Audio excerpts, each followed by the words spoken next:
I guess maybe it's worth starting with sync first because that term means basically the synchronization of music with moving pictures. So, video, commercials, TV, film that uses a sound recording and a composition, because basically the composition is in the sound recording in a way. So, when someone wants to use your song or recording in their video, they need to license both the sound recording and the composition rights. So there's a publishing royalty and a sound recording royalty with any sync placement.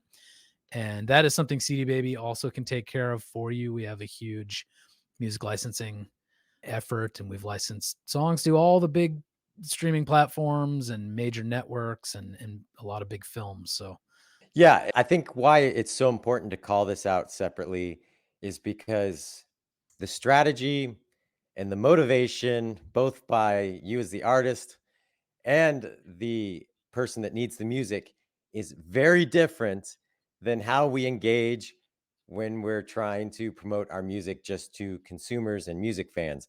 These opportunities are all about what the production needs, not how cool your music is, how popular it is. how That, new it is doesn't yeah, how really new it matter. is. Those can have an influence, but when I was doing sync licensing and just trying to get placements for CD Baby, then just trying to get placements for my band and working with different sync companies, none of them ever said, "How big is your following?" It's whether or not they like the track and could see it being a part of a TV commercial or being in a TV show or being a part of a game. And there's very specific things that happen in those cases. So for going after this type of monetization, you have to understand that this is a different scenario. If you approach it like you approach a playlister trying to get added to a playlist, or as if music supervisors are fans, or like you might approach a club booker, totally different world.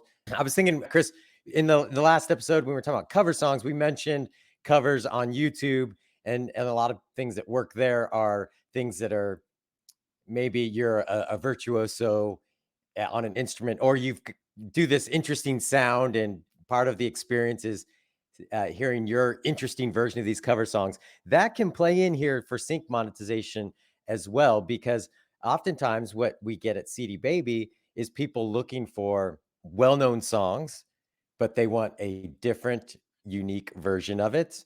Or That's what happened with that Coldplay song that ended up in The Handmaid's Tale. I forget the artist name. They A female artist we work with did a Coldplay cover, and it was in this huge, like, climactic finale scene in a Handmaid's Tale episode. It was really cool, but exactly that situation. Hey, we need a unique cover. yeah, that one of the biggest placements I got for an artist when I was doing that for CD Baby. It was in a movie. It was Marley and Me was the movie, and it was a very moody, vibey, acoustic cover of a Nirvana song. I forget which one, and it just fit the scene really well.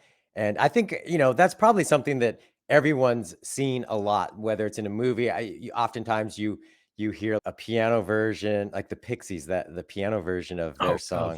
Where Is My Mind? Yeah, I've heard Yeah. that used in so many different things. I've heard like cello versions of it. I've heard piano versions of it. The piano version was used a ton in that somewhat disappointing show that Damon Lindelof did, The Leftovers, I Oh, think is what it was called. Leftovers, right. Yeah, that song got the piano version of that. It really made the scene. So, as an artist, when you're thinking about opportunities for driving revenue for your music, maybe it's just like, hey, just start building a catalog of these interesting versions of cover songs, songs that you've heard a lot show up in TV and film. It's going to be different than the thing of like what we talked about in last episode about like putting together a live performance of covers, or maybe your strategy on YouTube. It's going to be different, but that's something that can drive revenue for you as well, that probably doesn't take a whole lot of work.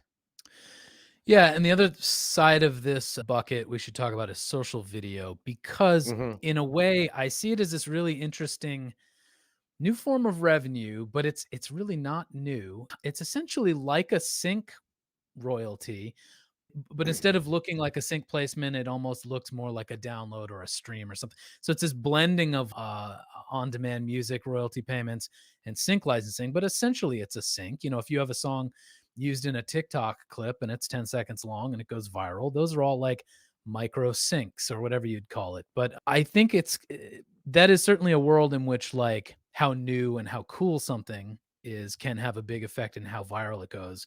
But the same thing applies in the general sync sense that let's say you have a 15-year-old song that has this 10-second hook that is just perfect for something on TikTok.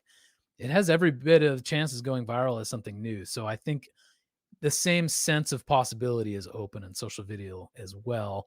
And then it's kind of just a matter of how the specific platforms decide to break down those payments. Like YouTube, they have a very robust content ID system that's going to be paying in a very detailed usage based way. Other social platforms pay more on like I think they call it a creation event. Like once someone uses your video, that's what you get paid for as opposed to, consumption.